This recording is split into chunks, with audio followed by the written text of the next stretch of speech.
Hey there, Rich Waller here. I'd like to share a few tips with you around holding the team accountable. I pulled together this presentation. Let's jump over and take a look. All right, so again, you can see this presentation is all about holding the team accountable. We'll take a look at some strategies for driving ownership and delivering results. So let's dive right in. Based upon my experience, I've compiled a list of common accountability issues that can derail even the best planned projects. So first on the list here is lack of clarity in roles and responsibilities. Now, this is one of the most common issues, and it's around ambiguity around who is responsible for what. Without clearly defined roles, team members they may either duplicate activities of one another or maybe even some tasks get neglected entirely and drop through the cracks. So that's number one, lack of clarity in roles and responsibilities. Next on the list is inconsistent communication and follow-up. So regular and effective communication, that's essential for accountability. And when follow-ups are irregular or unclear, this leads to confusion and tasks will often slip through the cracks here. The next is resistance to ownership or shared accountability. Some team members may hesitate to take ownership of tasks, while others may not fully embrace that idea of shared responsibility. So this can result in delays as well as unmet deliverables. The next one on the list, this is another common challenge, and it is misaligned priorities and expectations. So when the team's priorities or expectations are not aligned with the project objectives, it often creates friction and hinders progress. So ensuring alignment is a key step to maintaining accountability. And then finally, limited visibility into task progress. Without proper tools or systems in place to track progress, it becomes challenging to hold individuals accountable. So lack of transparency often leads to bottlenecks and even missed deadlines. So addressing these challenges is crucial to fostering a culture of accountability within the project team. In our upcoming slides, we'll explore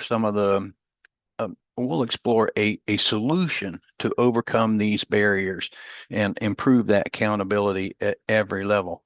And just note here, I define a solution as a combination of process, tools, and people. All right, let's move a little farther forward here. So to address accountability issues, it's essential to adopt a structured approach. And this would fall into that process portion of your solution. So I've compiled a number of steps here that I would take to improve or enhance accountability and help ensure that project success. So step number one is to establish those clear roles, responsibilities, and deliverables. Begin by defining who is responsible for what. Clearly outline your deliverables and ensuring that everyone understands what their specific tasks and expectations are.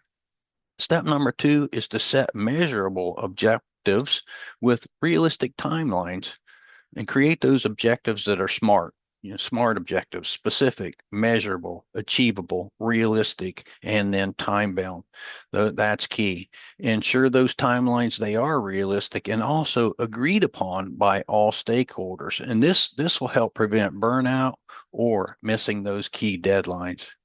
Step number three in our process is to regularly monitor our progress through status meetings and tools.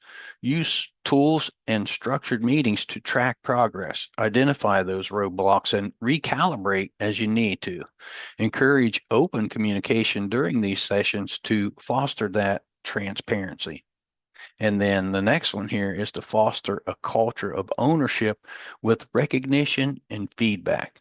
So, to do this, you need to recognize team members who demonstrate that accountability and ownership. Give them positive recognition, and then provide constructive feedback regularly to keep the team motivated and aligned. And then finally, step number five here is to implement corrective action when it's necessary. So when gaps in accountability are identified, you need to act promptly to address them. Implement implement those corrective measures that are fair, consistent, and focused on improvement. So as a project manager, implementing these steps can build a culture of accountability with the team that helps drive project success. So let's now explore some tools and techniques that could be leveraged to support these steps in in your scenario, in our solution.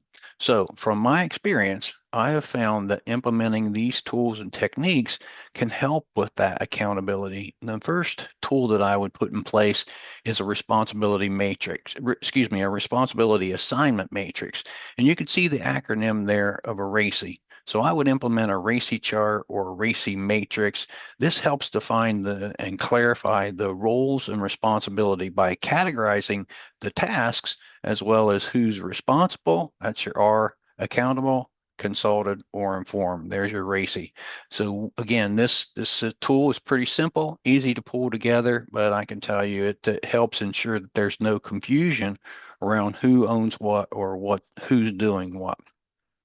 The second tool that I would implement is some type of project management software, tools like Microsoft Project or Microsoft Planner or Jira.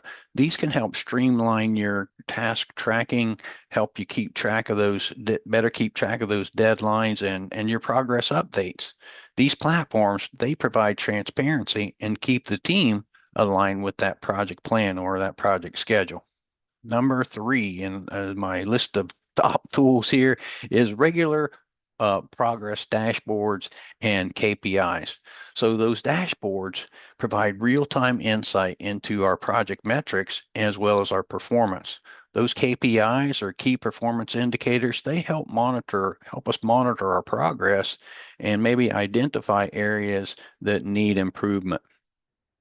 The fourth tool in the toolbox here or technique, I guess it's a tool and technique, is a team agreements.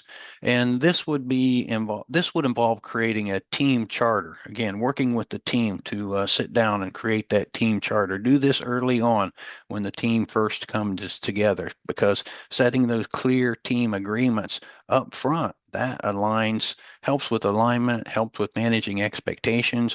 It also helps establish those communication norms and puts in place the decision-making processes that the team will use moving forward.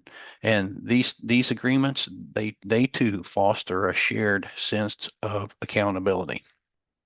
So the fifth item that I would put in place here is a root cause analysis. This could be a technique, but there's also tools to support this, because when accountability gaps do arise, root cause analysis, that helps us identify those underlying issues.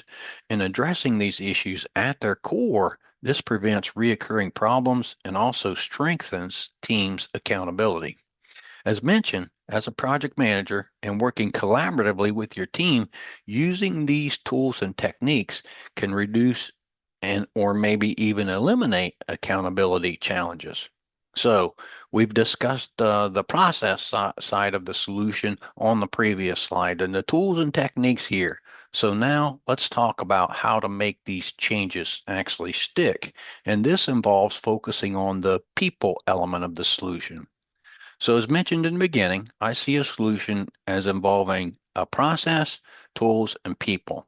And from my experience, you can have the best tools in the world and the greatest process that exists, but without focusing on that people element, your chance of success is low.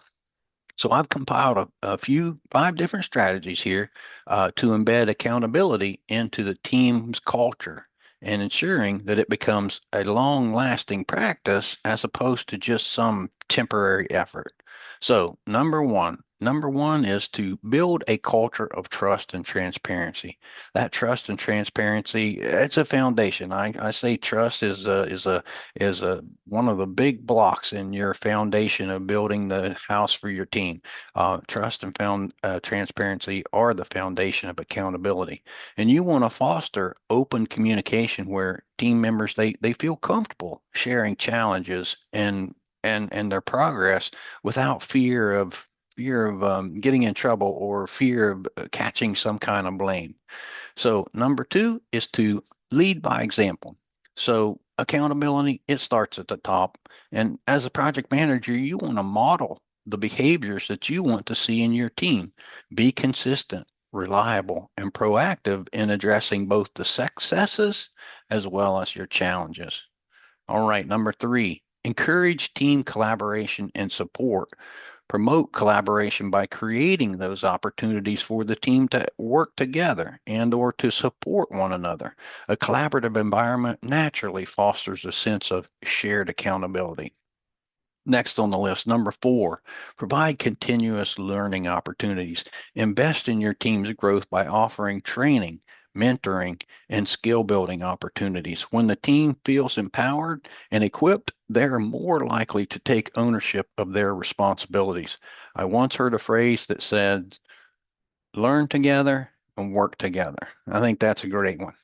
And then my fifth and final item here to drive that long-term accountability on the people side of things is to celebrate your successes and your lessons learned. Recognize and celebrate the team's achievement to reinforce that positive behavior.